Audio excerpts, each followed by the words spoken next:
আজকে আমি তোমাদেরকে দেখাতে চলেছি আম পোড়া শরবত। তো কেমনভাবে বানাতে হয় রেসিপিটা আমি তোমাদেরকে দেখাবো, চলো তাড়াতাড়ি দেখানো যাক।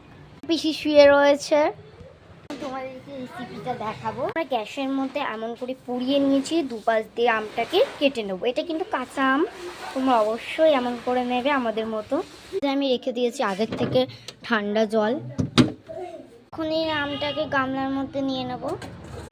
আমটাকে এমনভাবে খোসাগুলো ছাড়িয়ে নিচ্ছি, বন্ধ কর। পুরো খোসাটাকে এমনভাবেই আমরা ছাড়িয়ে নেব।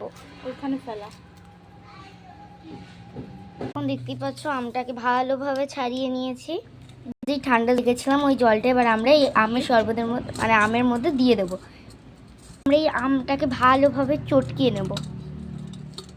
আমরা লবণ সামান্য, আমরা দিয়ে দেবো চিনি। তারপর এবার আমরা ভালোভাবে ঘুলিয়ে নেবো আর কি, চটকে চটকে। এর মধ্যে আমরা তারপরেও আরেকটু জল দিয়ে দিয়েছি, তোমরা চাইলে জল দিতেও পারো আবার নাও দিতে পারো। কমপ্লিট হয়ে গেছে, তার জন্য গ্লাসে ঢালা হচ্ছে আমার জন্য। খেতে কিন্তু খুবই দারুণ ছিল। তোমাদের কেমন লেগেছে অবশ্যই বলো। বাই।